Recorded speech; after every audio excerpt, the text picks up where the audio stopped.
So yun guys, magandang hapon po sa inyong lahat.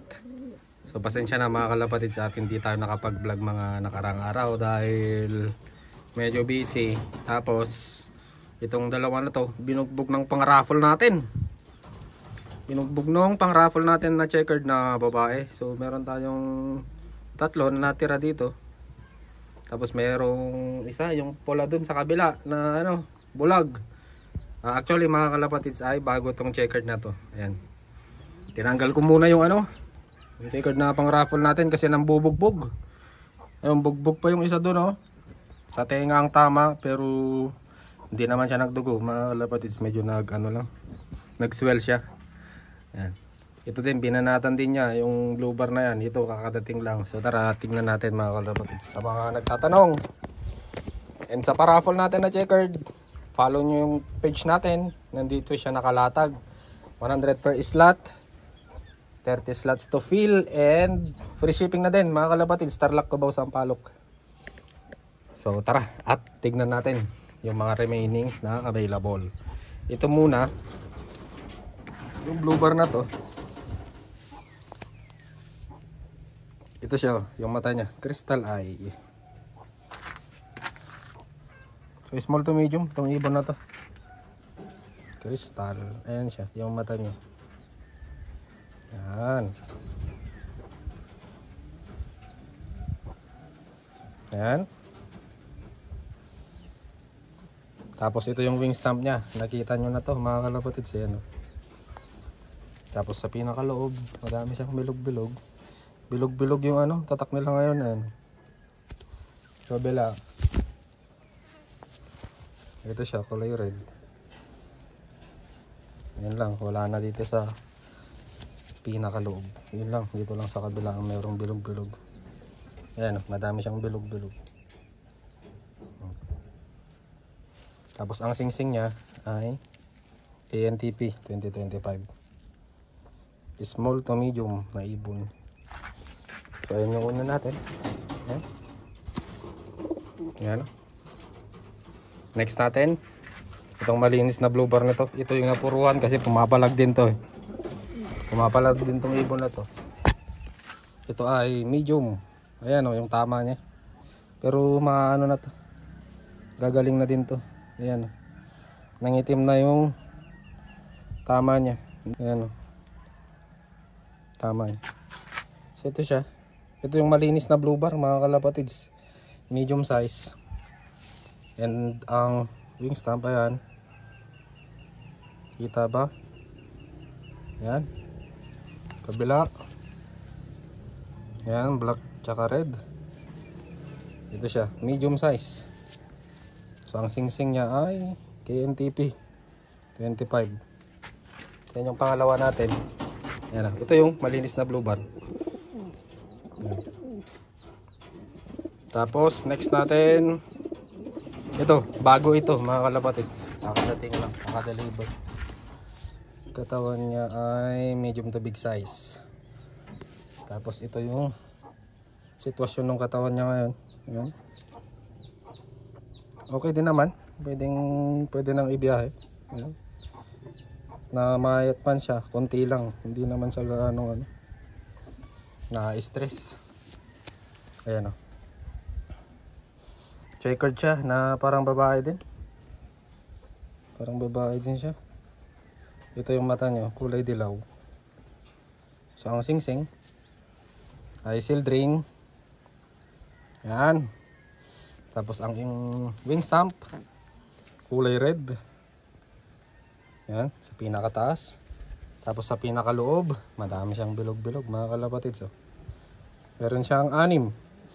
1, 2, 3, 4, 5, 6. Meron siyang 6. Kabila, pinakataas, kulay green, club stamp. Tapos sa pinakaloob ay meron siyang 4 na bilog-bilog. Ayan. Medium size na babae. Ayan.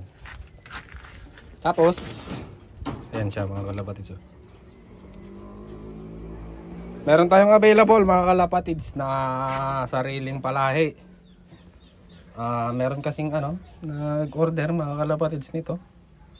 Sabi ko nung una, nung 15 ay mag-down muna siya para masigurado yung slot niya, para hindi sayang tong ibon.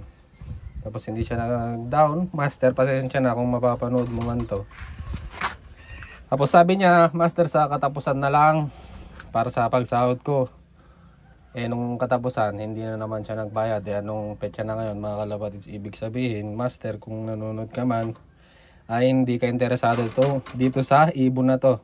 So ang sinabi ko lang, kahit mag-down siya, kahit 500 lang, para masigurado naman natin. Ito sana ay panglalaban ko sa winter, pero since nag-inquire siya, na sinabi niya ng kung pwede ay ipersoring natin tong ibon.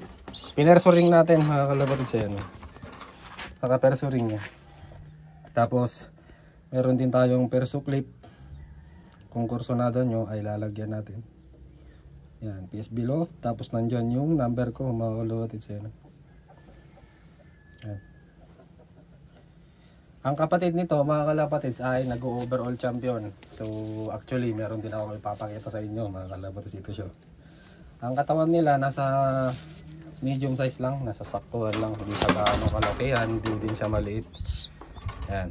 Ito yung golden pair natin na all time producer, kaya ito na lang yung pares na itinira natin. So maganda yung ibon na yan kasi solo hatch mga kalapatids, na susuportahan na nanay tsaka magulang niya, aside sa hindi naman tayo namimitin ng pakain sa kanila. So yung ibon na yon, may kapatid dito na inilipad natin nung south. Asan na yun? Dito sa kabila. Ayan o. Bale December siya nawala. Kababalik lang niya nung nakarang araw. Ayan siya mga kalapatids. Yung pinakita ko kanina, available na din yon. Tapos ito available na din. Ang pinesto natin nung nakarang south, first, second, third sa UB, first, second, third din sa Old Bird. Ito ay partaker din ng Patibayan. Partaker din to ng Patibayan. So hindi ko pa natitignan yung ring number. Hindi ko nagaanong maalala kung sino yung ibon na to. Kasi iba-vlog ko muna siya na intact yung sticker para makita nyo din mga kalapatids. Lumipad siya ng hanggang last lap. Kaya lang na-smash kami ng last lap. Kaya nahirapan tong mga ibon na to. Ang pauwi natin sa last lap sa tatlong ikinarga natin ay 2 of 3. Ganyan kalulupit yung mga linyada natin. Tapos itong ibon na to ay December, January, February, March. Ngayong April lang siya nakabalik mga kalapatids. 3 months sa wild. Excuse me. 3 months sa wild. Intact pa yung sticker. So tara tignan natin. Babae ito mga kalapatids. Tibigla yung lalamunan ko. Ito siya, babae ito. Ang katawan nito ay nasa medium size na babae. Ito yung mata niya mga kalapatids. Talagang siya sa wild, namuhay siya sa wild. Kasi ayan napakadugyot ng itsura niya. Napakalinis ng excuse me mga kalapatids. Napakalinis ng ibon na to nung nililipad ko. So meron naman tayong old peak. Clock ito ng nasa 520 kilometers. yung last lap natin mga nasa 570 yata. 570. Tapos na-smash pa kami. Konti lang nakapagpa-clock. Dito sa Ilocos Norte mga kalapatids, solo bird.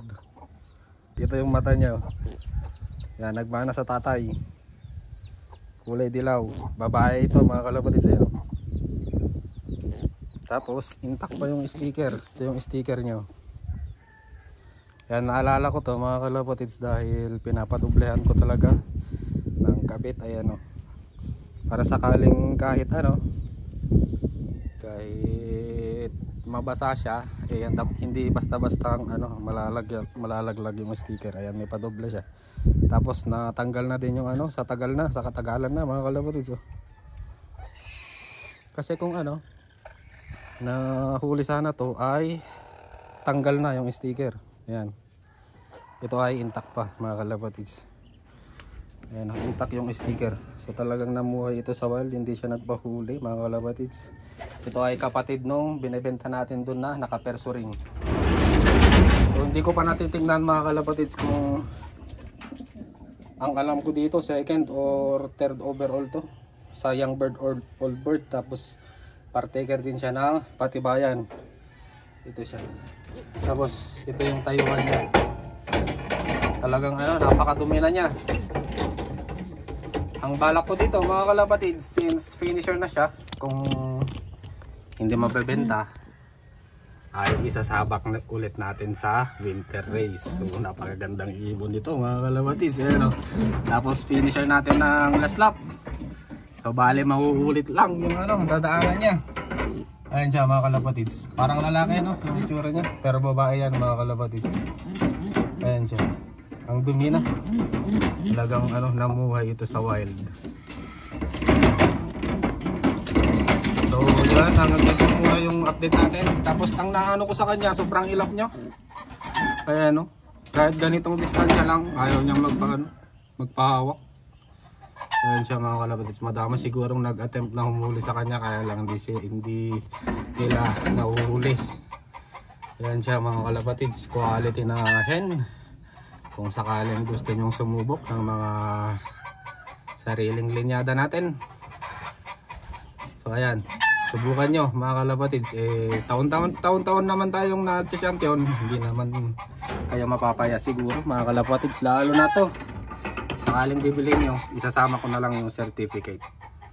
Certificate lang yung nakayanan ng club namin mga kalapatids, dahil ubos yung premyo mga kalapatids. Yan.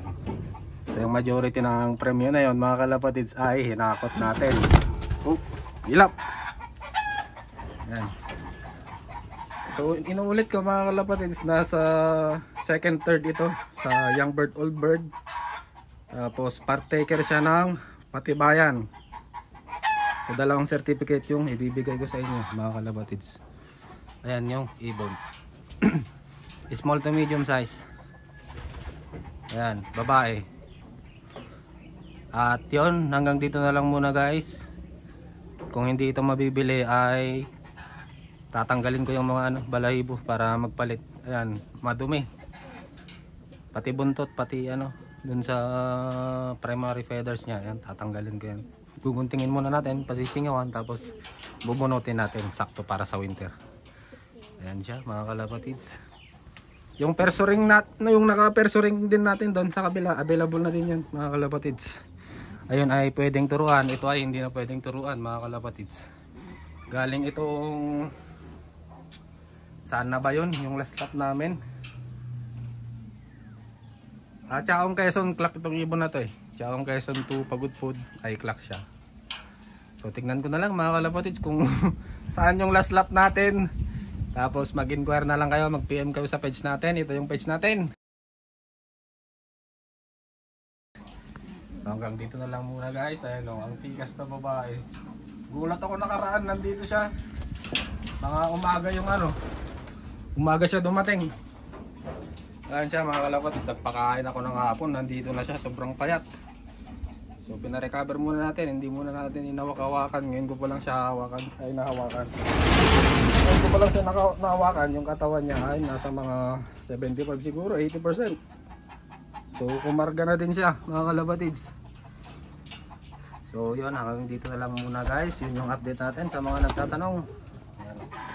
Ayan, babae, ayan. Hindi siya naglalaban.